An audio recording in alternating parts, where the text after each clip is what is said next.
Hey everyone, so we are at the shop today and we are going to cut some of the obsidian from our Oregon trip, as well as might prep a few of the fossils, I don't know yet, but for sure we're going to cut obsidian. So let's take a look at the pieces we're going to. These are the pieces we're looking at. A lot of them are either I haven't gone through them completely, or they're small to the point where they wouldn't really make sense in a lapidary saw. It'd be better off in like a trim saw. But these pieces we could totally put in the big boy. Does have some good color in there. The surface is super rough, so it's gonna look a little muted until we get inside of it, but it's like perfect. Can load it in and cut this way, and we should isolate those layers. We got this one, which I am very excited about. If we tilt it, look at, oh my gosh, it's like perfect. Because the way that the layers are stacked, we'll load it in like this, cut it like this, going along each layer, and we should be isolating different pockets of color, but man, that's like ideal. This one is similar. The slabs are gonna be small, but they'll be great for like cabs and stuff, just because it's not super thick, but, where is it? There we go. That color is like perfect. If you look, you can actually see the layers. So if we load it kind of like this, same thing. As we go down, we're going to be hitting a different pocket of color on each slab. This one has a mixture of color layers and, where is it? There it is, silver sheen layers.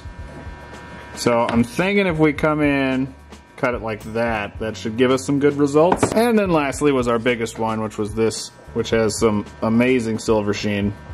So we'll load it in, cut it this way. And I got a bunch of questions on that video of how obsidian cuts. It's kind of a two-sided answer. If you're using a trim saw, wear gloves, or like a tile saw, yeah, wear gloves, because it fractures quite a bit. However, on the lapidary saws, on the bigger sized, you know, auto feeders, it cuts beautifully. Really, really nice, and hardly any fractures or blowouts. Like, look at the edge on this one. There really isn't like any fracturing at all.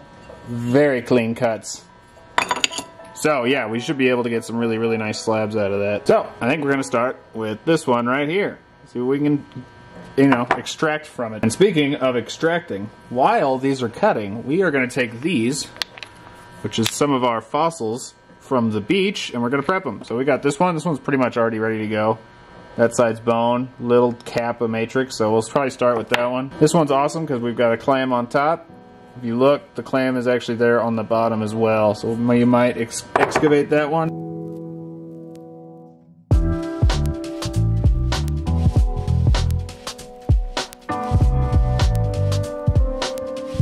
First one is done, and it is really, really pretty. It's just not what I expected. It does have some good color, it's just all really, really soft. It's like kind of like a gray purple. Yeah, that is really, really pretty, but the color is extremely subtle on that one.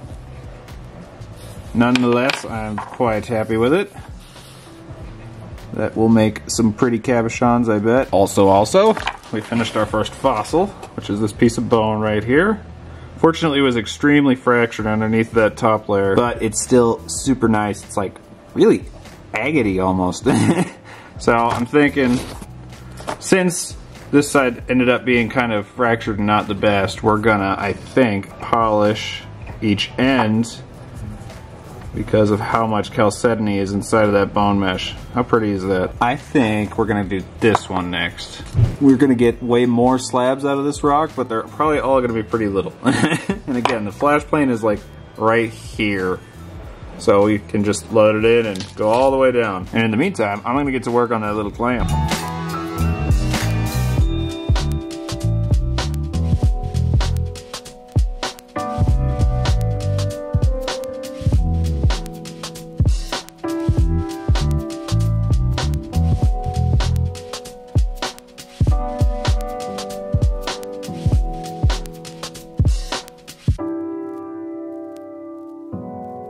Alright, that one's done. Same deal, the slabs are little, but man, these are like ready to go when it comes to cabbing. And they have some really nice color.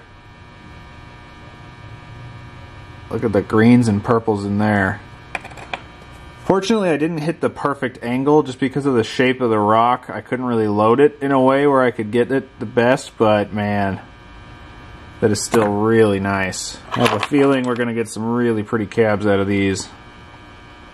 Oh yeah. Oh, that's so pretty. Oh yeah, there we go.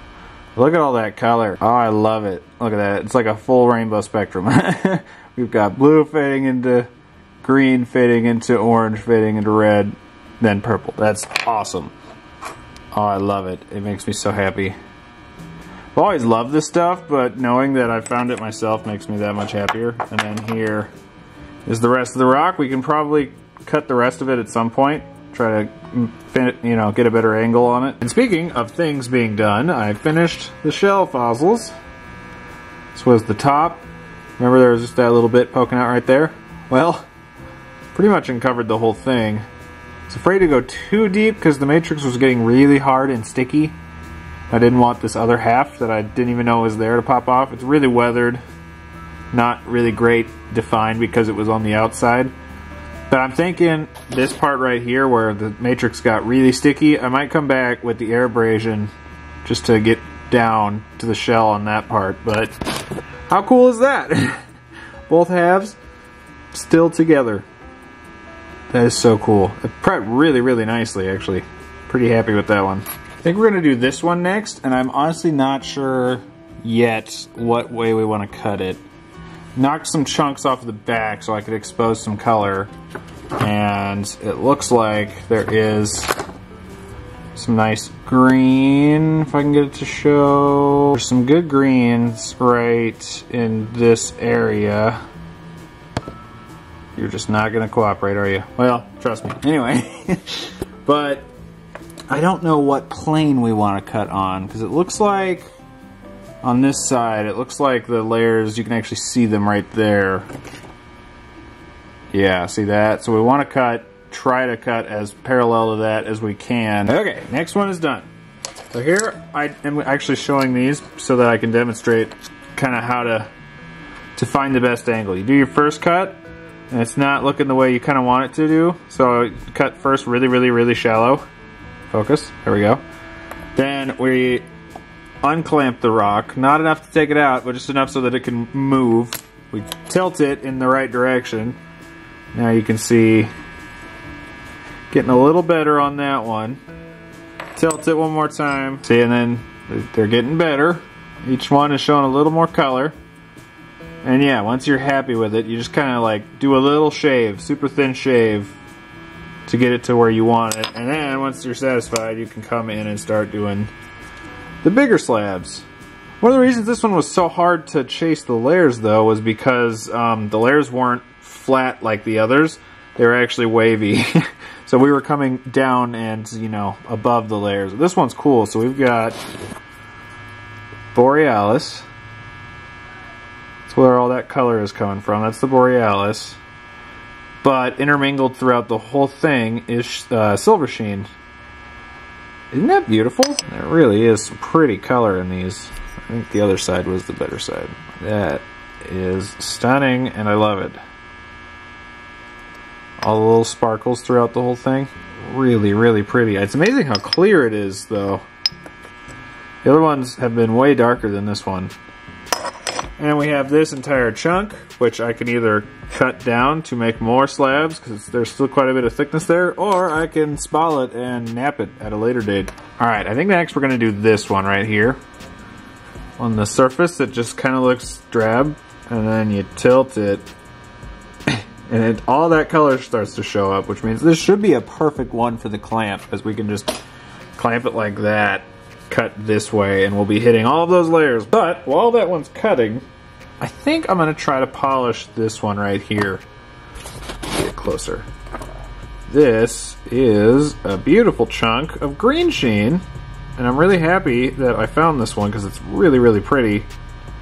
I wouldn't call that one Borealis, I'd call that one green sheen, because got green sheen on this side, then we roll it over, and the green continues on to the other side.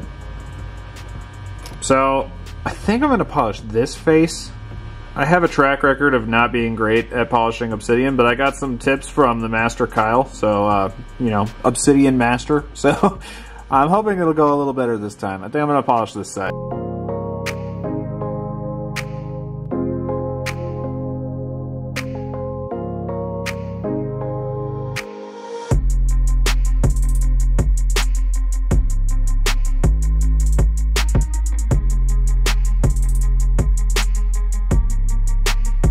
So this one kind of stumped Kyle and I when I found it, because it was just odd, and now that I have slabs of it, it's even more stumping. There's color in there, it's just so dense. That is bizarre. Also, it was hanging on so lightly that the blade kept trying to wander because it kept wiggling loose from the clamp, because it's just like 2 tiny points holding on. So I just took it out. I'm gonna re-clamp it at a later date. But that's just strange. Like, there's color in there. It's just so dense that it's almost like pastel tones. That's just weird. It's almost like less color the farther down you go. That is so strange. Don't know what to make of that, but I like it. Let's load up this last one, which is really, really nice silver sheen obsidian. So, let's see what we get. Should get some nice big slabs out of this one. Alright, big one is done. And that is just really pretty. There's so much sparkle in that one. That is so cool. Got 2 nice, good-sized slabs. And then the whole other half of that rock still. Oh, that's so pretty. Look at that. It's shockingly clear. A lot of the other obsidians I've worked on, they're like, you know, they may have sheen, but they're super dark. These are like dang near clear. It's crazy. And also, we are done polishing. There's still some scratches in there. I finally tracked it down because the last 3 rocks I've tried polishing just hasn't really panned out.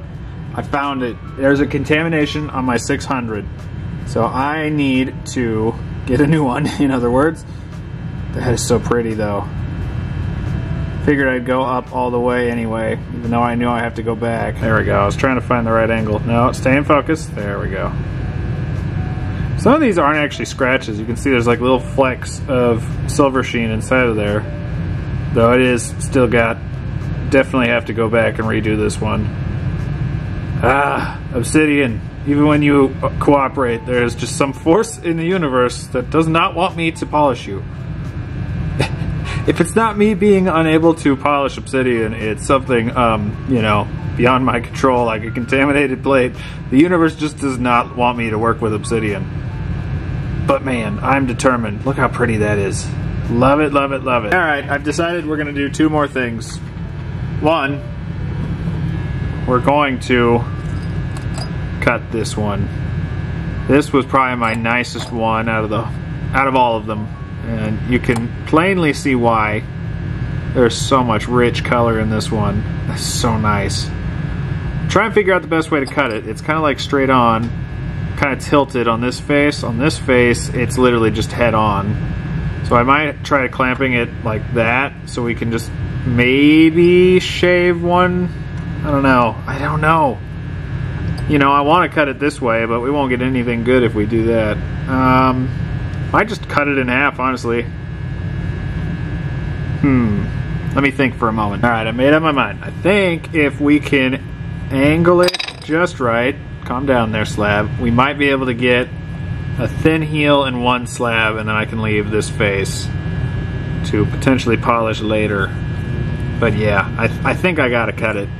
I wouldn't be satisfied if I didn't. But while that's cutting, I know I just talked about contamination issues, but this stuff will behave way more than obsidian. Glasses are ridiculously hard to polish sometimes. This is that bone from earlier. We're gonna polish this end. I thought I was recording. I wasn't recording. So it's already shaped and up to 600. Sorry, that's my bad.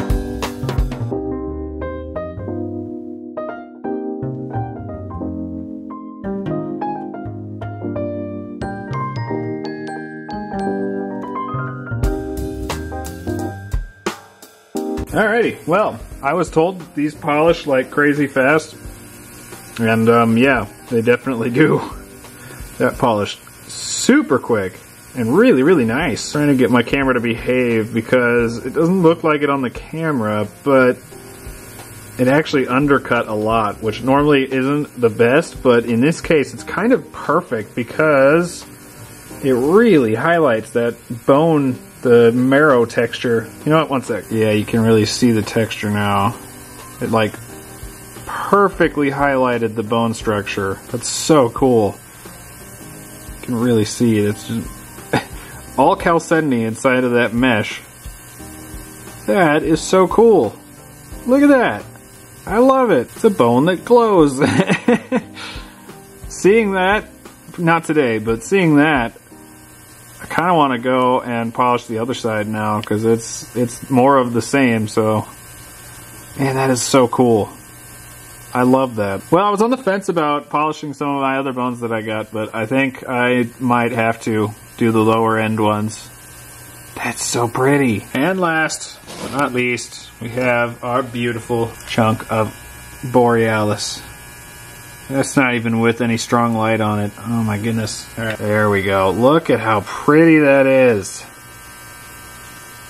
Wow. I didn't want to ruin it. It was thin to the point where I couldn't really back it off super far. So unfortunately we only got one slab. I started, and then the moment it hit that crack, it just stopped, and I was like, I don't want to push that. So this side's really pretty. We might grind that down later, but either way, I could still do something with this slab. It's plenty thick enough for whatever I might decide to do with it. And here is the rest of the rock. There we go. Look at how pretty that is. Totally different colors than the other side. The other one was like a rich green. This is like yellow and orange. Little tiny hints of that tealy blue. That's so cool. I might glue this to a board and try to cut one more slab because when we roll it over... Oh, what angle are you at? This angle. There's a wonderful purple pocket in there, and we're getting close to it. So yeah, I might glue this one down and cut the rest of it at a later date, but man, I'm still satisfied. That is so pretty. Look at pockets like that, and you really can see why they call it Borealis. I love it. I'm so happy.